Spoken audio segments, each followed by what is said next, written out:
Ungaran 2022. Aku selalu menikmati apa itu perjalanan.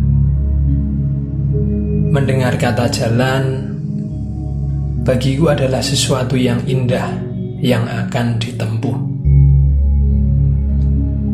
Akhir bulan Januari ini bersama Romo Sunar dan beberapa teman OMK mengadakan perjalanan ke Gunung Ungaran.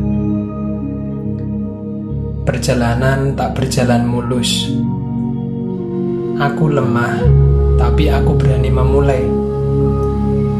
Kami berjalan dalam keterbatasan masing-masing, saling melengkapi.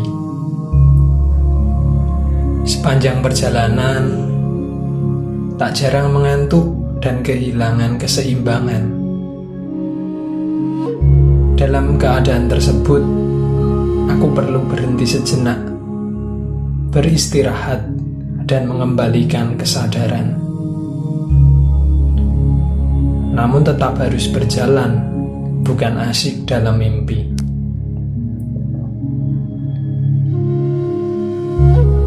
Jumat siang 28 Januari, kami mengawali perjalanan dengan berkumpul di gereja. Agenda yang disepakati akhirnya molor hampir 45 menit. Kami bersebelas dengan 2 mobil dan 1 sepeda motor. Berangkat menuju base camp Mawar, tepat di bawah kaki Gunung Ungaran. Sempat dibuat putus asa karena hujan yang tak kunjung reda. Pukul 4, kami mengawali langkah ditemani hujan. Obrolan hangat dan riuh redam masih terdengar sampai pos 3 pendakian. Di tengah perjalanan menuju pos 4, suara mulai sayu hilang, ditelan lelah. Tenaga makin terkuras, sedang medan semakin curam. Juga malam yang mulai menampakkan diri membuat kami mesti jeli menapaki medan yang dijejaki. Teman-teman mulai lelah dan kedinginan.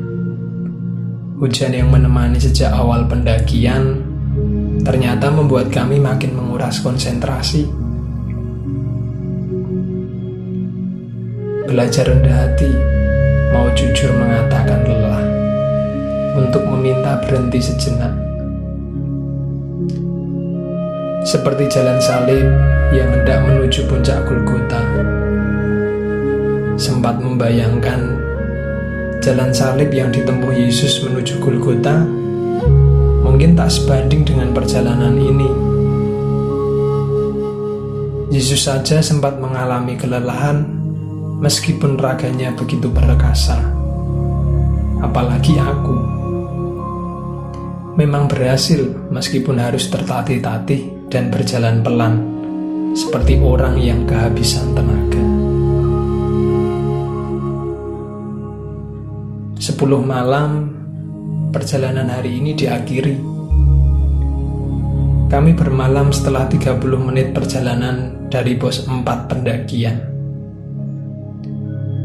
Malam hari, udara dan angin dingin mulai menghujani tubuh, memaksa masing-masing masuk ke tenda.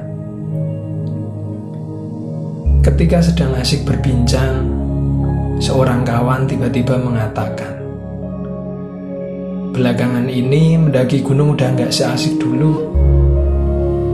Kebanyakan pendaki biasanya cuma sibuk membanggakan daftar gunung mana saja yang sudah dia taklukkan.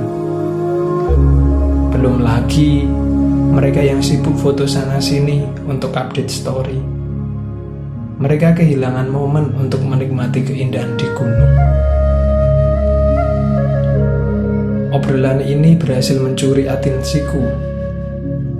Yang menarik perhatian bukan tentang dunia pendakian lagi, melainkan tentang para pendaki yang menganggap sebuah prestasi setelah berhasil menapakkan kaki di gunung tinggi. Benar kata kawanku, sibuk menyombongkan diri membuat pendakian kehilangan maknanya.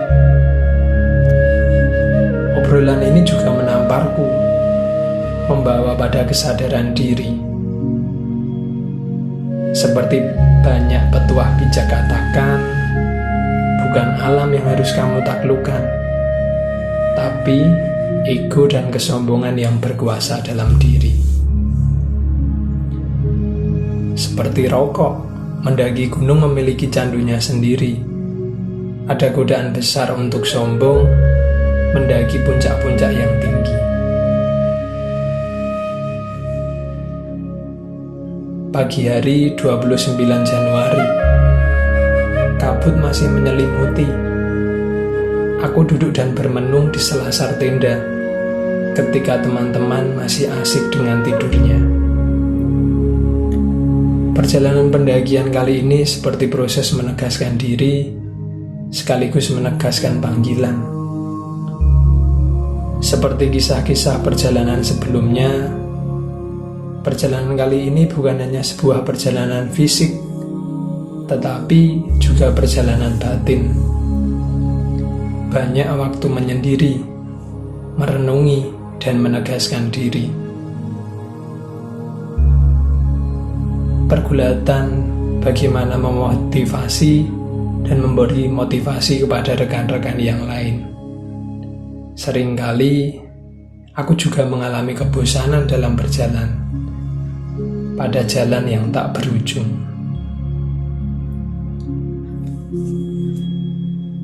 Setengah 9 pagi, perjalanan dilanjut. Pagi ini matahari dipaksa mengalah atas hujan semalam yang belum puas mencurahkan dirinya. Puncak Banteng Rider menunggu. Tiba di puncak, kami abadikan momen bersama sekaligus berdoa, mensyukuri alam semesta.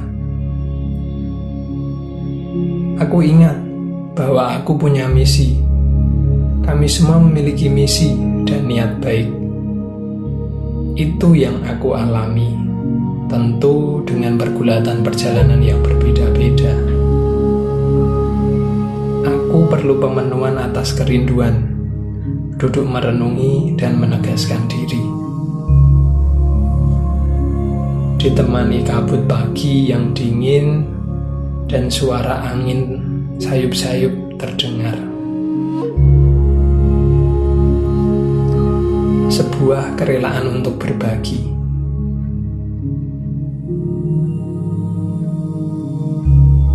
Sepuluh pagi, kami berkemas. Matahari teriknya benar-benar terik. Botol air mineral mulai kosong. Perjalanan turun dengan botol kosong membuat perjalanan menjadi diam.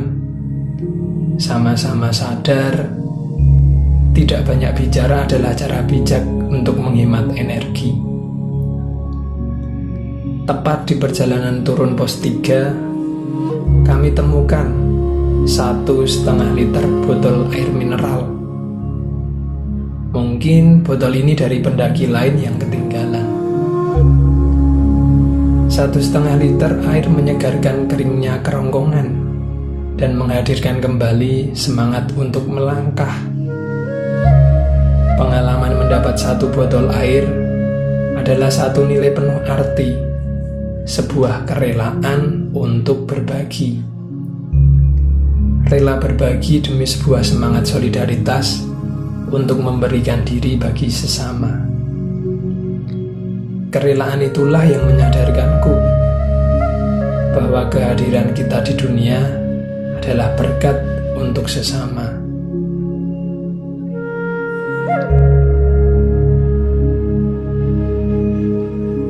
Pulang, hari ini aku telah mencicipi sedikit bagaimana memaknai hidup dalam sebuah perjalanan pendakian.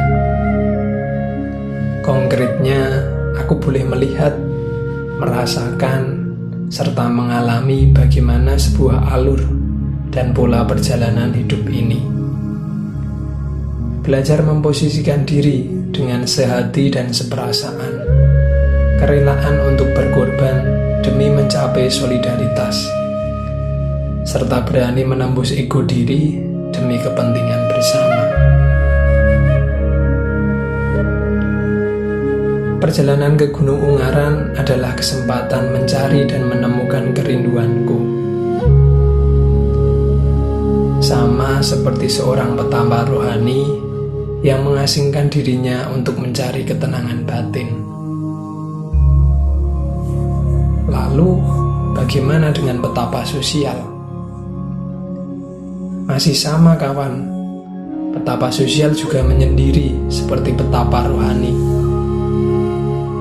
Namun petapa sosial sibuk di dunia maya dan mengabaikan orang-orang di sekitarnya.